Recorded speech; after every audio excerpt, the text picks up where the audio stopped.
what I see now happening in Africa is it's seemingly revolutionary, and anything that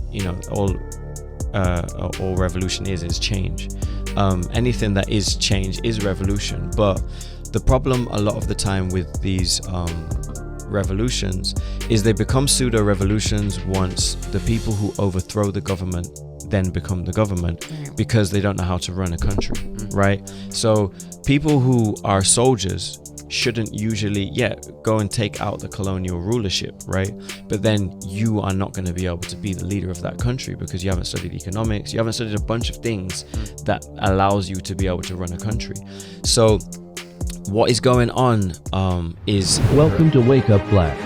Educate and enlighten. We are seen as a breadbasket of resources where people take raw materials, and we don't own a lot of the raw materials that are leaving. Then those raw materials are taken to the second stage of the secondary economy, which is manufacturing, and then they're taken to the tertiary economy, which is goods and services. By the time it gets to goods and services, it's worth so much more than the original thing that was mined by the people.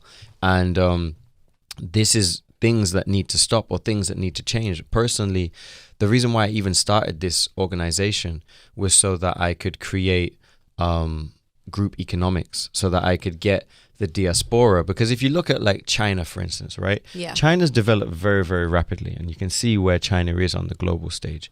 China's developed very, very rapidly, but between 1970 and 1990, 25 billion was sent to China from its diaspora, right? And then 25 billion was used in China to develop China. So 50% of the energy that developed China to where it is now came from the diaspora, right? They're going into Africa, they're going into everywhere else, and they're starting businesses. Like, there's Chinese stores all over New York. They're sending money back to China, bro. Right. And it's like, why is it that we continue to disassociate ourselves from Africa when actually we should be developing Africa? We should be having our own mines with protective equipment, with pensions, with healthcare, with schools, etc., and we should be having our own factories manufacturing this stuff, so that the rest of the world has to engage with us in respect. Because this whole free market thing is a lie. It doesn't exist. How is it a free market if it's a slave market that's dictated by outside of Africa? There you go, Chakabars. I'm loving this conversation. This book is by Sheikh Anta Diop, and it's called Pre-Colonial Black Africa. And it basically gives you an idea. Because the thing is where Africa is now, and the marketing that's been done, that's not been done by Africans, but it's been done by aliens to Africa, about Africa, tells us a story of despair, a story of poverty, a story of no hope. And when you read books like this, you get to see what was going on before the colonizers came in. So it gives you an idea of what could be possible, because like our late great leader, Dr. Layla Africa, Dr. Africa, who's one of the greatest authors in holistic health, he said, we weren't watching what white folk was doing when we were building pyramids, so why are we still watching what they're doing now? And that makes me think, well, actually we are enough, Yeah. So this book shows you what was going on before, so that you can at least have some hope, because I don't want to come here with all despair, No. This is amazing, man. Thank you, man. Chakabars just bought me gifts. You see this? Look at Kalani, my nephew over there, is like, can I get something? All right, Kalani, you got a question? want to be your mentee. You got a question, Kalani? Yeah, I do have a question. And it's I'm going to touch on partly some of the stuff that we were talking about outside, but we hear a lot about like the pillaging and the robbery of Africa. But right now, I would say Africa's on the rise, and they're in terms of like revolution. And for people that are unaware, I wanted to ask you about some of the things that are going on in Africa, like in South Africa or Niger and Burkina Faso and Mali. A lot is going on right now, and it is great that we have phones that we can witness what is going on right now. Because before, when revolutions were happening in Africa, people weren't able to see it the way that they're able to see it now. And that's what... Are you familiar with something called Cointel Pro? Yeah. COINTELPRO. Okay, so the main reasons why COINTELPRO was started was to stop the rise of a black nation in North America, because you guys are enough to run the country if you was organized. What right? is COINTELPRO? COINTELPRO was started by J. Edgar Hoover, who was the light-skinned sellout of the FBI. Right. And COINTELPRO was essentially started to destroy Marcus Garvey. Yeah. And they destroyed him. It was then used to try to destroy revolutionary leaders like Martin Luther King, Malcolm X, and the MOVE organization, the Black Panthers, etc., etc. And the main three agendas for, or the main three objectives for the COINTELPRO government funded, paid by taxes, initiative was to stop the rise of a black nation in North America. It was to stop the rise of a black messiah. That's why they killed Malcolm, they killed Martin, etc. And it was also to stop the communication between black Americans and black Africans because of how much money that the US, or how much gold the USA government was taking out of South Africa, right? And so what I see now happening in Africa is it's seemingly revolutionary, and anything that, you know, all revolution is change. Anything that is change is revolution. But the problem a lot of the time with these revolutions is they become pseudo-revolutions once the people who overthrow the government then become the government, because they don't know how to run a country, right?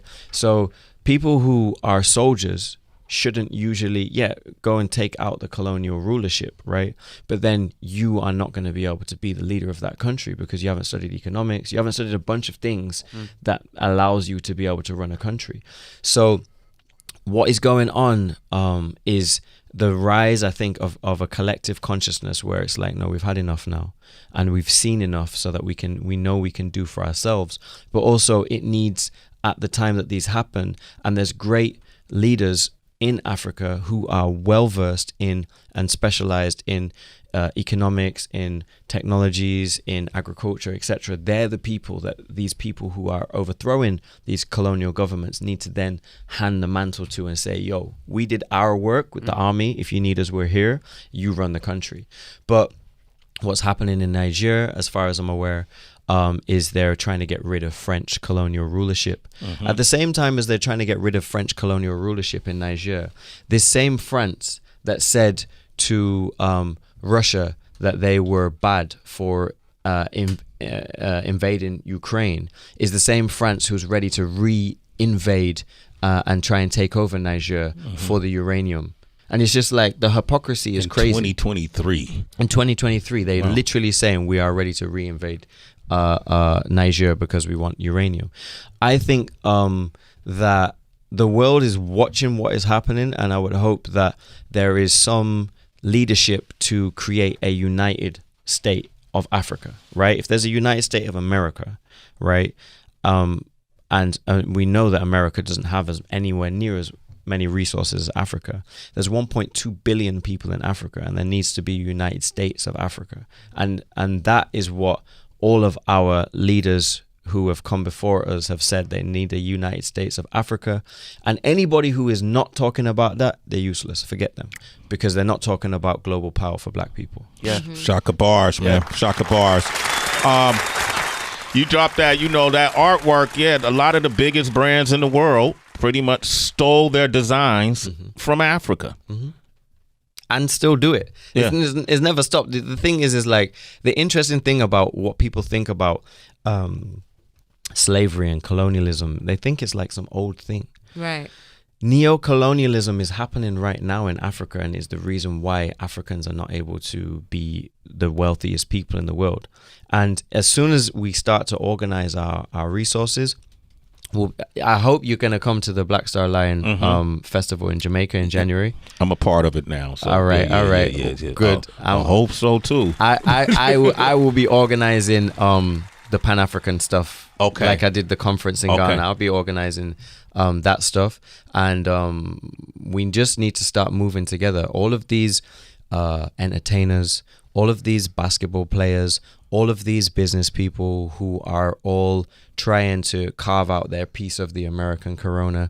The same for the people in Europe who are black. The same for the people in Brazil who are black.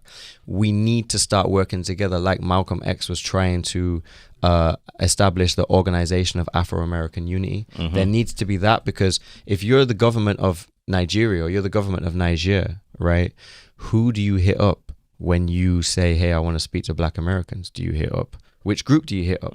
Is there an organization that everybody is underneath, right? Everybody's trying to work so hard to get reparations, which is honorable, and I hope that the people get the reparations.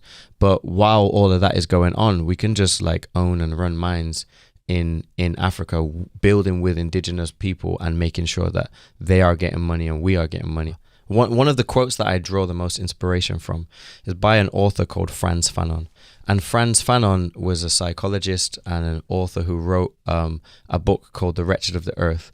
The Wretched of the Earth was turned into a movie called Concerning Violence, which Auntie Lauryn Hill narrated. A very good movie. If you're not interested in reading books, just watch Concerning Violence, because it looks at what the decolonization process of Africa was. And what he says is that the benefits of power become obsolete if you have to ask. And that is what we're doing again and again. Hands up, don't shoot, please don't kill us, right? I saw that Montgomery, Alabama. I saw that. That's what we need to do. And as like Malcolm said, is that we need to stop singing and start swinging. Okay. Because we are the fiercest warriors on the earth.